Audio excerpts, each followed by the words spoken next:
Everyone welcome back to my YouTube channel. అందరికీ good evening. Daily కూడా మన videos అనేవి ఈవినింగ్ 6 o'clock to 6:30 ఆ టైంలో నేను పోస్ట్ చేస్తూ ఉంటాను అనమాట. సో అందుకే అందరికీ కూడా నేను గుడ్ ఈవినింగ్ చెప్తున్నాను. ఈ రోజు నా డే వచ్చేసి నేను మామిడికాయ పప్పు చేద్దాం అనుకుంటున్నాను. అయితే నిన్న ఈవినింగ్ పాపం బబ్లుకి బాగా జలుబులాగా చేసిందనమాట. అంటే ఎక్కువ జలుబులాగా లేదు గానీ నీరసంగా అనిపిచ్చింది నాకు. ఈ చలికి అట్లా అనిపిచ్చిందేమో అనిపిచ్చింది. కానీ బబ్లు నార్మల్‌గా గూడా కొంచెం నీరసంగానే ఉన్నాడు. పోనీలే అని చెప్పేసి ఇంట్లో కూర్చోబెడితే నువ్వెందుకు నన్ను ఇంట్లో కూర్చోవు అని చెప్పావు? నేను మంచిగా స్కూలుకెళ్ళేవాడిని గదా! నాకిష్టం స్కూలుకెళ్ళాలంటే అని పైనుంచి నన్నే అంటున్నాడనమాట. ఇంక వాళ్ళ డ్యాడీ నన్ను ఒక 4 తిట్లయితే యేసుకున్నాడనమాట. పిల్లగాడికి మంచిగా స్కూలుకెళ్ళాలని ఇంట్రెస్ట్ ఉంటే నువ్వెందుకు చెడగొడుతున్నావని. సో, నా తప్పే అయిపోయింది. అడిగి ఇంట్లో ఉంచాల్సిందే. అయ్యో! పాపం కొడుకు నీరసంగా ఉన్నాడు గాని ఇంట్లో ఉంచినందుకు పైనుంచి నాకే తిట్లు పడ్డాయన్నమాట. సో, అయితే ఎలాగో బబ్లు ఉన్నాడు అని చెప్పేసి నేను ఇంక ఈరోజు మామిడికాయ పప్పు చేద్దాం అనుకున్నాను. నేను మామిడికాయ పప్పుకి కందిపప్పు, పెసరపప్పు కొంచెం కొంచెం క్వాంటిటీ తీసుకొని 2 కూడా యూజ్ చేస్తానన్నమాట. ఎందుకంటే వాటర్ ప్రాబ్లమో తెలియదు లేదా పప్పు ప్రాబ్లమో తెలియదు గానీ ఓన్లీ కందిపప్పు వేసాననుకోండి సరిగ్గా ఉడకట్లేదు. కొంచెం ఒక్కలుగా అలాగే ఉండిపోతుందన్నమాట. అదే పెసరపప్పు కూడా కొంచెం యాడ్ చేస్తే ఏంటంటే మంచిగా గంధంలాగా ఉడికిపోతుంది. కందిపప్పు, పెసరపప్పు 2 కూడా మంచిగా క్లీన్ చేసుకున్న తర్వాత దాంట్లోకి మామిడికాయ, కరివేపాకు, జీలకర్ర, పచ్చిమిర్చి, కారం వేయను ఇంకా పచ్చిమిర్చే నాకు కారం అనమాట. సో అందుకే నేను తేజ కాయలు తీసుకున్నా. సో ఈ కాయలైతే నిజంగా మస్తు కారం ఉన్నాయి. సో దాని తర్వాత ఇంకా నేను ఎల్లిపాయలు కూడా ఇప్పుడే వేసేస్తాను అనమాట. సో అన్ని ఇంగ్రీడియంట్స్ వేస్తాను ఎక్సెప్ట్ కారం. ఇప్పుడు పచ్చిమిర్చి బదులు కారం వేయాలి అనుకుంటే మాత్రం కారంని కూడా వేసేస్తాను. ఉప్పు తప్ప అన్ని వేసేస్తాను అనమాట. ఇది మామిడికాయ కాబట్టి నేను చింతపండు వేయలేదు. కానీ ఒకవేళ టమాటా పప్పు అయితే చింతపండు కూడా నేను ఫస్ట్ లోనే వేసేస్తా. పప్పు ఉడకదేమో అంటారు కానీ మంచిగా ఉడుకుతుంది. సో అలాగే నేను చూపించిన విధంగా ఉడకబెట్టేసి మంచిగా అయిన తర్వాత తీస్తే మంచిగా ఇలా మనం గంటతో అంటే ఏంటంటే మొత్తం మెత్తగా అయిపోతుంది.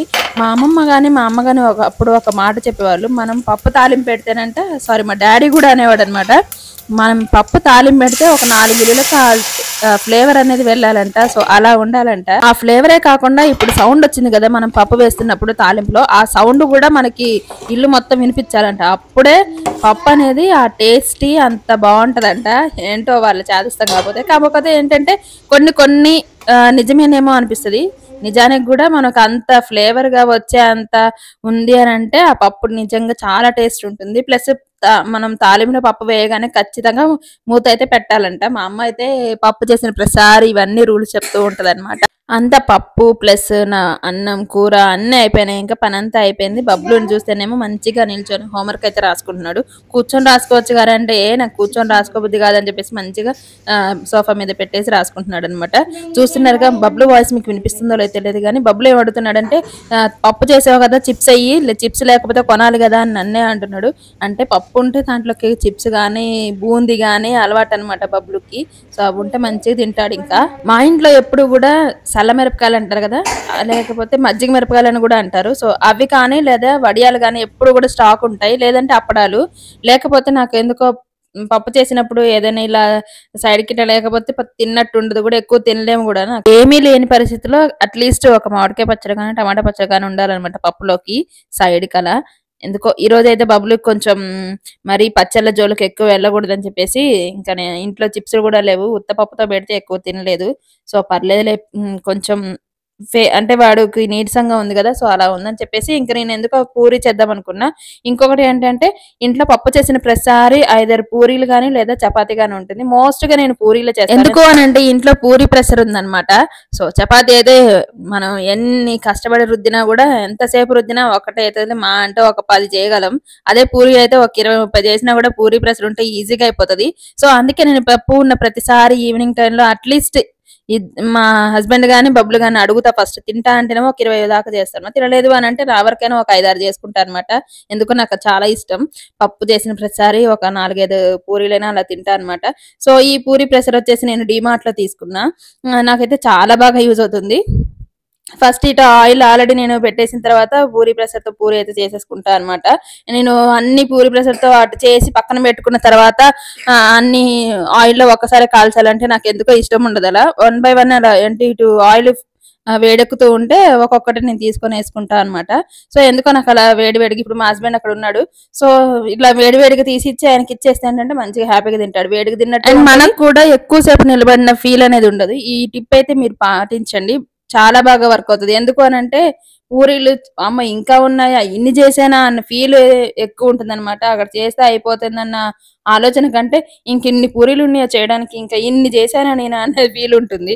సో, అలా కాకుండా వేడి వేడిగా తీసేసి వాళ్ళకిచ్చామంటే తింటూ ఉంటారు. ఇంకా ఇక్కడ చూస్తే పిండి కొంచెమే ఉంటుంది. దాంట్లో చూస్తే ఓహ్! ఇంకేమి చేయలేదుగా అన్న మనం గూడా మెంటల్‌గా అలా ఫిక్స్ అవుతామనమాట.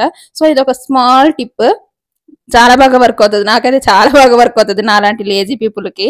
మీరు కూడా ట్రై చేయండి. చేసినవి చేసినట్టు వేడి వేడిగా వేరే వాళ్ళకిచ్చేస్తే ఏంటంటే తింటూ ఉంటారనమాట. ఇంకొకటి ఏంటంటే ఈ పూరీలు ఏ పిండైనా తీసుకోండి. నేనైతే ఆశీర్వాదం తీసుకుంటా అనమాట. ఆశీర్వాదం పిండి. సో, అది తీసుకునేటప్పుడు పూరీలు చేసేటప్పుడు దాంట్లో ఒక 3 స్పూన్స్ అంత ఆయిల్, కొంచెం సాల్ట్, కొంచెం షుగర్ గూడా వేసుకుంటా నేను. దానివల్ల ఏంటంటే పూరీలు కొంచెం అంటే పప్పు గాని, పచ్చడి గాని ఎలా అందులో స్టఫ్‌గా లాగా కాకుండా ఏం లేకుండా తిన్నా కూడా స్వీట్‌నెస్‌గా బావుంటుంది. ప్లస్ పూరి కూడా చాలా సాఫ్ట్‌గా వస్తది. ముట్టుకుంటే తునిగిపోతదనమాట. మీకు నేను లాస్ట్‌లో ఒకసారి చూపిస్తా చూడండి. ఎంత అంటే అంత సాఫ్ట్‌గా వస్తది. సో, ఈ టిప్ కూడా మీరు పాటించండి. చాలా బాగా వర్క్ అవుతది. పూరీలు కూడా మనకి ఆయిలీయా అన్నంత అట్లా అనిపించకుండా తింటూ ఉంటే ఒక 4, 5 అయినా కూడా మంచిగా తినొచ్చు.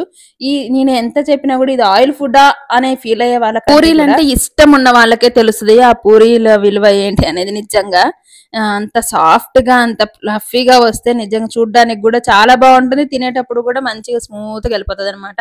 మా ఇంట్లో మా హస్బెండ్‌కి, నాకు ఇంకా మా తమ్ముడికి బాగా ఇష్టం పూరీలు.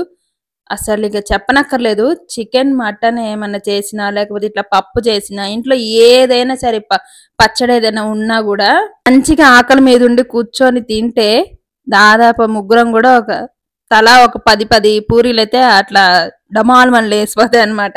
సో, అంతిష్టం మాకు పూరీలంటే ఎందుకో. అయితే ఇంకొకటేంటంటే ఇక్కడ మనం ఎన్ని పూరీలు చేసినా సరే అట్‌లీస్ట్ ఒక్క పూరి అయినా ఖచ్చితంగా ఒకటి నల్లగా వస్తది. అది మాత్రం ఎందుకో దిష్టి తగిలినట్టనమాట. ఆ దిష్టి తీసుకోవచ్చు. మీకు చూపిస్తున్నానుగా చూడండి అంటే చూడండి మీకు పూరి తీస్తుంటే గూడా చేతికి రావట్లేదు కంప్లీట్‌గా. వెంటనే విరిగిపోతుంది. అంత సాఫ్ట్‌గా ఉంటాయన్నమాట. సో, అన్ని పూరీల్లో నాకు దాదాపు ఒక 15-18 పూరీల దాకా వచ్చాయి. ఇంకా మా ముగ్గురికే కాబట్టి సరిపోతాయన్నమాట. 15-18 పూరీలో ఒక్క పూరి మాత్రం ఎంత బాగొచ్చిందో గదా! నల్లగా. సో, అట్లా ఒక్కటన్నా చెడిపోవాలి. అసలు చెడిపోకుంటే అసలు మనం పని చేసినట్టు మనకే తెలియదు. ఇంత ఈజీగా మనం చేసేసామా అని మనకే కొమ్ములొస్తాయన్నమాట. అట్‌లీస్ట్ ఒక్కటన్నా చెడిపోవాలి.